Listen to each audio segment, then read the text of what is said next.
Recording.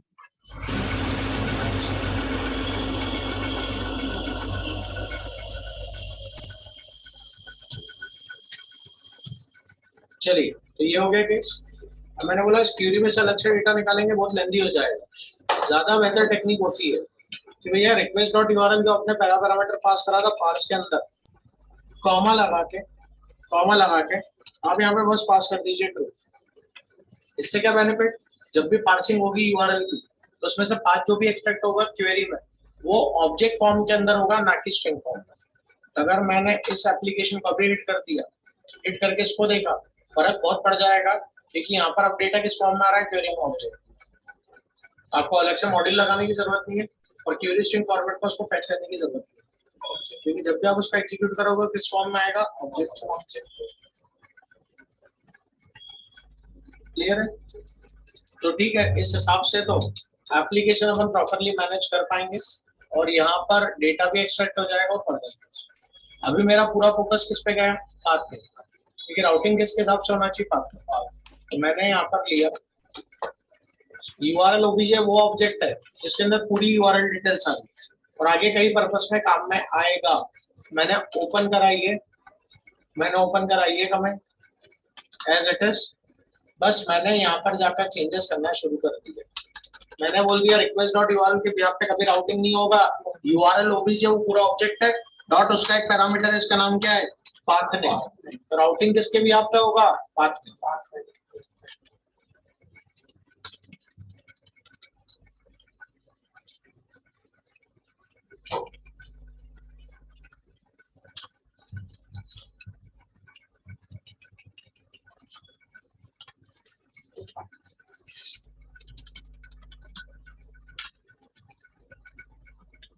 इसमें find replace नहीं सकता है, इसमें फाइंड और रिप्लेस नहीं सकता है। ठीक है यार, मेरे सामने 4 बार लिखूंगा तो मुझे याद तो रहेगा। सेव करा मैंने इस चीज को, रिफ्रेश करा from the base. File change करी थी क्या मैंने, नहीं वही रन हो रही, चल रहा है। अब मैंने यहाँ पे ऐड कर दिया स्लैश रजिस्टर, बिल्कुल चल रहा है। मैंने ऐड करा स्लैश लॉगिन, मैंने ऐड कर दिया case of slash login question mark में दिस डेटा, कोई फर्क नहीं पड़ा। अरे क्योंकि राउटिंग प्रॉपर है ना, उसने पाथ लिया होगा, सेगमेंट 2+3 आया होगा रिक्वेस्ट यूआरएल में, उसको तोड़ के उसने सीधा निकाल दिया सेगमेंट 2, और सेगमेंट 2 के भी हम पूरा राउट कर। एक्चुअल राउटिंग मानी जा सकती है रियल वर्ल्ड में, जिसके भी आप एक एप्लीकेशन आप चला सकते हैं। URL parsing is must to manage. अब आप बोलोगे सर लॉगिन यूआरएल पे डेटा आ रहा है, लॉगिन पे डेटा भी आ रहा है, अगर लॉगिन के डेटा को जरा रिसीव करके अपने को हैंडल करना है तो, अरे अगर आपको लॉगिन के डेटा को रिसीव करके हैंडलिंग करना है तो इसके लिए मैंने मेंशन कर दिया, ठीक है। यहाँ पर मैंने बोल दिया we are getting the data in request dot we are getting the data in that url obj dot query parameter। तो अगर आपको डेटा देखना है एक बार टेस्टिंग के लिए कंसोल डॉट लॉग करवा लो। मैंने कर दिया रिक्वेस्ट डॉट क्वेरी, क्या लिख दिया मैंने, रिक्वेस्ट डॉट क्वेरी, ठीक है। मैंने कुछ गलत लिखा है, url obj डॉट इट जैसे ही हुआ, username is this, password is this, we are getting this।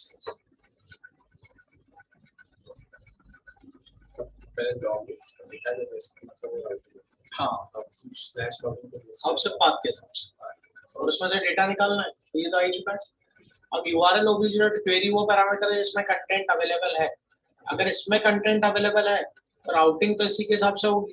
तो मैंने बोल दिया ठीक है, इस रिस्पॉन्स मैसेज में मैंने मैसेज तो भेज दिया, कंसोल डॉट लॉग करवा दिया, it is in message user name,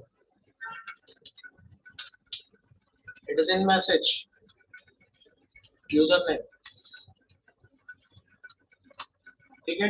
concatenation में मैंने करा URL OBJ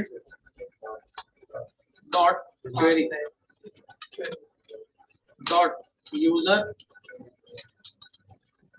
In this manner, we can extract the data from the query.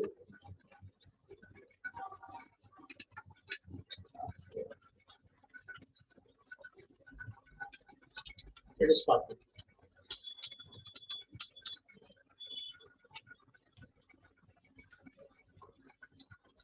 That's it.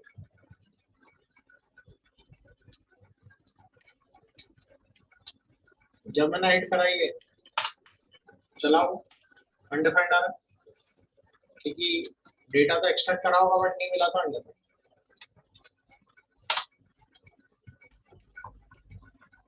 Password undefined दे रहा है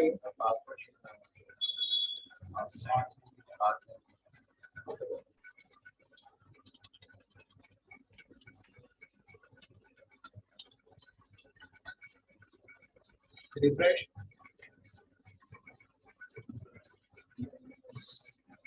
ये एक्चुअल राउटिंग कहलाती है. Routing according to the path. ये actual concept समझ में आ रहा है. आपका जो पूरा प्रोजेक्ट आगे का है वो किस पे डिपेंडेंट है? राउटिंग. तो यूआरएल रूटिंग बहुत इंपॉर्टेंट मैकेनिज्म है. तो मैंने क्या कंक्लूड करा, भैया मैं राउटिंग करने गया. तो जैसे मैं राउटिंग करने गया तो मैंने बोला routing will be done according to the URL. तो मैंने रिक्वेस्ट डॉट क्वेरी लिख दी. तो ये रिक्वेस्ट डॉट यूआरएल लिखा, पूरा पाथ उसके हिसाब से लिख के मैंने पूरा राउटिंग कर दिया. जब मैंने आपको चलाया तो सब बढ़िया चल रहा है, सिर्फ पाथ जैसा है वैसा आपको लिखना. बट मैंने बोला यार यूआरएल तो कॉम्बिनेशन है मल्टीपल चीजों का. इसमें डोमेन भी है, पाथ भी है और डेटा भी है. मैंने लाइक डेटा अटैच करके देखते. जैसे क्वेश्चन मार्क क्वेरी डाली राउटिंग फेल हो गई. वही मुझे समझ में आया कि राउटिंग करना है तो रिक्वेस्ट डॉट यूआरएल के बिहाफ पे कभी नहीं होगी.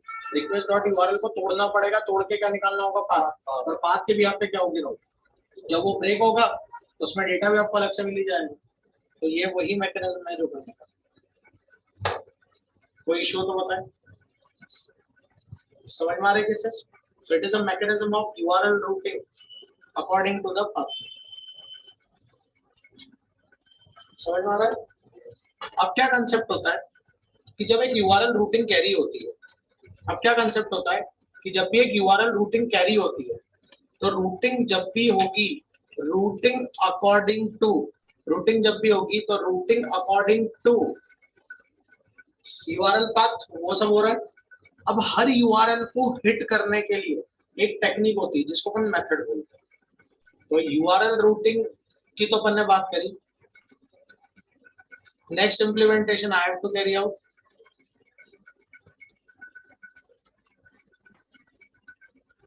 मैंने प्रोग्राम को करा सेव एज 7. ऊपर गया मैं. It is URL routing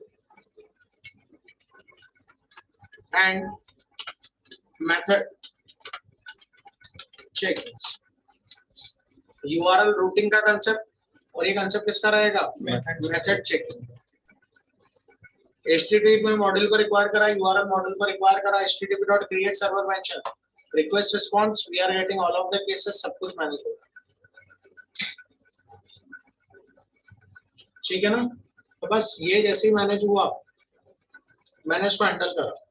URL OBJ, path name, this, ये सब कुछ एज इट इज चलता है. मैंने बोला let's suppose take an example of a URL that URL is of service. कौन सा URL ले लिया मैंने? सर्विस. मेरा कहना पड़ रहा है आपसे जब भी एक URL रूटिंग होती है तो उसमें पाथ चेक होता है. बट जब भी रिक्वेस्ट आती है तो रिक्वेस्ट अलग अलग टाइप की हो सकती है.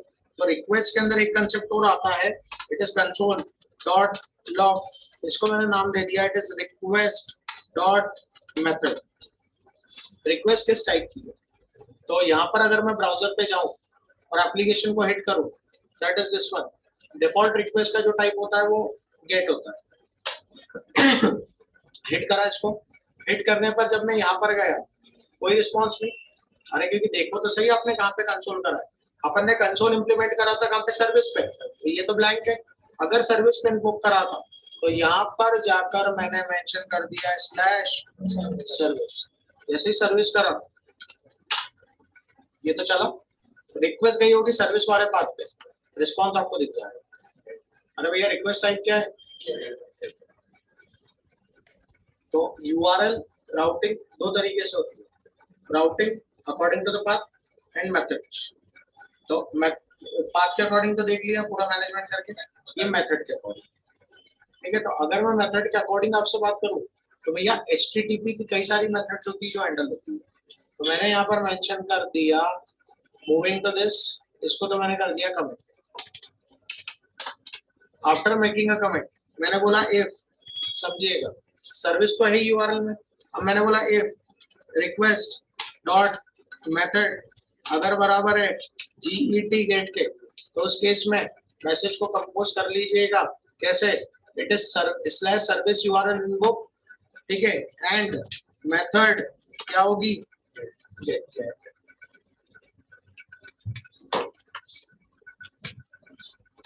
ठीक है, मैंने यहाँ पर कर दिया else if request dot method अगर गेट नहीं है, रिक्वेस्ट डॉट मेथड अगर पोस्ट है, तो मैंने कर दिया slash service URL invoke and method is what post.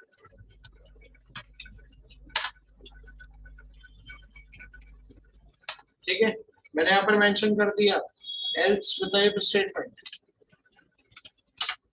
Request dot method क्या है पुट,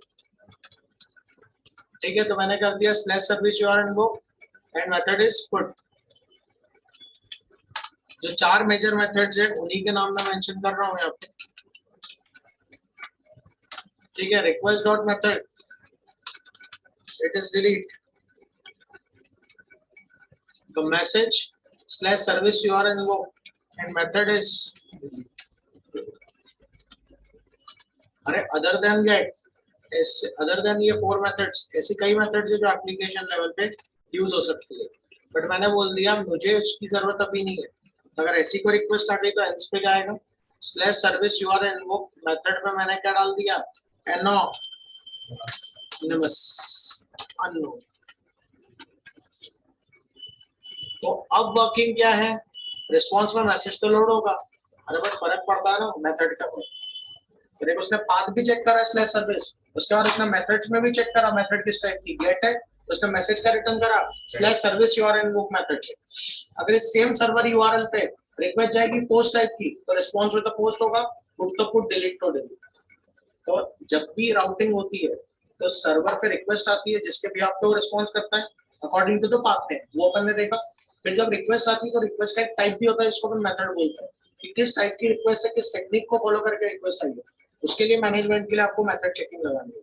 और इसमें ऐसा भी हो डाटा गेट करेगा, इनपुट लेगा तो डाटा डालेगा अंदर, डिलीट है तो डाटा डिलीट कर देगा। हाँ डेफिनेटली पूरा काम ही करना है, बट अभी अपन राउटिंग की शुरुआत कर रहे हैं। राउटिंग में अपन पहले कम से कम चेक तो करें कि कैसे चीजें चलती है और क्या चलता है।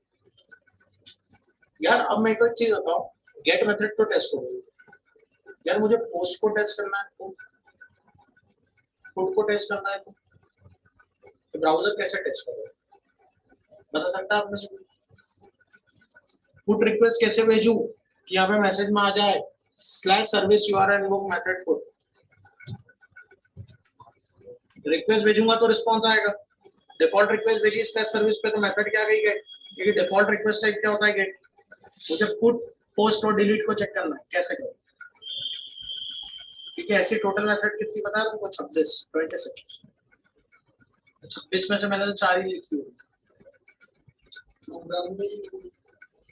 प्रोग्राम में कुछ भी नहीं होगा भाई, रिक्वेस्ट भेजने की बात हो रही है, रिक्वेस्ट कैसे भेजनी है बता, प्रोग्राम तो तैयार है, प्रोग्राम को तो हाथ भी नहीं लगा। ये ब्राउजर है, ये एक तरह का क्लाइंट है, जो क्लाइंट अपने लाइफ टाइम में सिर्फ एक ही टाइप की रिक्वेस्ट भेज सकता है सर्वर पे, GET गेट टाइप की। If you have to send a request other than get, तो आपको ब्राउजर छोड़कर कोई एडिशनल रेस्ट क्लाइंट का यूज करना होगा। अगर आप रेस्ट क्लाइंट यूज करोगे तो इट विल वर्क, अगर आप रेस्ट क्लाइंट यूज नहीं करोगे it will not work. So if you are a Google Chrome users, ये गूगल क्रोम है, आप गूगल क्रोम के अंदर एडॉन्स में जा सकते हैं, ये एडॉन्स है, क्लिक करो, यहाँ पर आप सर्च कर सकते हो रेस्ट क्लाइंट, इसको सर्च करोगे आप रेस्ट क्लाइंट, जैसे मैंने रेस्ट क्लाइंट सर्च करा, it is a mechanism of rest client we are getting, ठीक है, ये रेस्ट क्लाइंट है, मैंने इसको कर दिया ऐड टू फायरफॉक्स, जैसे ऐड करा, yes rest client is added, okay. या इमेज से ध्यान रख लेना, ये रेस्ट क्लाइंट। तो जैसे मैंने ऐड करा, रेस्ट क्लाइंट आ गया। ये रेस्ट क्लाइंट केपेबल है रिक्वेस्ट भेजने में अलग अलग टाइप की। मैंने रेस्ट क्लाइंट को एक्सेस करा, ओपन हुआ, ये रेस्ट क्लाइंट का मेन पेज है। अब मैंने बोल दिया I have to work for the further cases. Now if I have to work for further case, browser case URL को मैंने उठाया। भैया रेस्ट क्लाइंट ब्राउजर नहीं है, ब्राउजर का एक एड ऑन है जो आपको सपोर्ट कर रहा है अलग अलग टाइप की रिक्वेस्ट मैनेज करने के लिए। तो मैंने बोला यूआरएल यहाँ डालो, यूआरएल यहाँ डालो। रिक्वेस्ट किस टाइप की भेज रहे हो? इतनी सारी दी है, अभी तो गेट भेज के रखते पहले। जैसे सेंड करा, ओके 200 रिस्पॉन्स देख लो जरा, बढ़िया चल रहा है। मैंने बोला पोस्ट टाइप की रिक्वेस्ट बना के भेज के रखते हैं, post it is send, great, it's working. भैया मेरा सर्वर रिस्पॉन्ड करने को तैयार है हर टाइप की request methodology, get post put delete. अब इसके बाद कुछ रिक्वेस्ट ऐसी होती है जो सर्वर तो हैंडल कर सकता है बट आप नहीं कर पा रहे हो, जैसे कि ऑप्शंस मैंने सेंड करा तो यहाँ पे क्या आ रहा है, एनोनिमस। मतलब उसने तो एक्सेप्ट करा बट आप हैंडल नहीं कर रहे, इसलिए एनोनिमस। अरे कुछ रिक्वेस्ट ऐसी होती है जो आप भेज तो देते हो बट आपके सर्वर एंड पे मैनेज नहीं होती है, तो एचटीटीपी खुद हैंडल कर लेगा। तो देखो रिस्पॉन्स में कुछ नहीं आ रहा, क्यों? रिक्वेस्ट गलत नहीं है, रिक्वेस्ट जब वहां पहुंची सर्वर ने खुद ही हैंडल करके अपना काम कर लिया। हेडर इंफॉर्मेशन के लिए हेडर मेथड होती है, हेडर इंफॉर्मेशन तो सर्वर के काम की है, आपके काम की थोड़ी। तो आप बोलोगे सर मोजिला पे तो रेस्ट क्लाइंट डाल देंगे एज एड ऑन, और क्रोम के लिए पोस्टमैन डालना होगा, पोस्टमैन रेस्ट क्लाइंट, पोस्टमैन। वैसे पोस्टमैन बहुत बड़ा GUI है, वो मैं आपकी बैच में कल डिस्कस करूंगा। बाकी वो आपको मैनेज करना है तो पोस्टमैन से करना है। हाँ, बाकी कंपनी प्रेफरेंस पोस्टमैन, पोस्टमैन सबसे प्रोफेशनल माना जाता है रेस्ट क्लाइंट, तो अपन पोस्टमैन ही डालेंगे। क्लियर है फ्रेंड्स? तो अब आपका काम है यहाँ तक की सब चीजों को प्रैक्टिस करें बहुत अच्छे से, इतना सब रेडी रखें, है ना। कल अपन आगे बढ़ेंगे विद रेस्ट क्लाइंट पोस्टमैन, उसको समझ लेंगे, उस पर काम कर लेंगे। उसके बाद अपन सीखेंगे how to load pages in this response. जहाँ प्रॉब्लम लगेगी कि भैया नोड ऑफ अपने को बहुत ज्यादा कॉम्प्लेक्स होता जा रहा है, तो फिर अपन स्विच करके एक्सप्रेस मॉड्यूल डाल लेंगे। नोड ही होगा, नोड का थोड़ा सा अपग्रेड होगा, ठीक है। तो उस पर अपन काम शुरू करेंगे। यहाँ तक कि आज चीजों को प्रैक्टिस कर लीजिए आप, ऑनलाइन बैच आप लोग भी, फिर कल अपन आगे बढ़ेंगे विद फर्दर केसेस।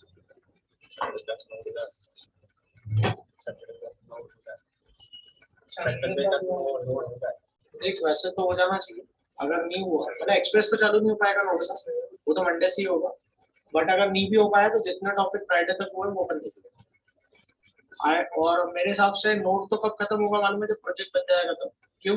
क्योंकि एक्सप्रेस इज नोड ओनली, यही लिखेंगे अपन बट थोड़ा सा मॉडिफाइड करेंगे। तो ये मत समझना कि एक्सप्रेस चालू हो गया मतलब नोड खत्म, नोड का ही पार्ट एक्सप्रेस है। अगर आप नोड का इंटरव्यू दे रहे हो तो एक्सप्रेस के क्वेश्चन तो बाय डिफॉल्ट बनेंगे, क्योंकि node and express is somewhat one technology only, एक कोर टेक्नोलॉजी और एक उसका फ्रेमवर्क। हो जाएगा इतना सभी का? ओके, ऑनलाइन बैच यहाँ तक वर्किंग करिए आज, फिर नेक्स्ट क्लास में आगे बढ़ेंगे with further cases. Okay sir.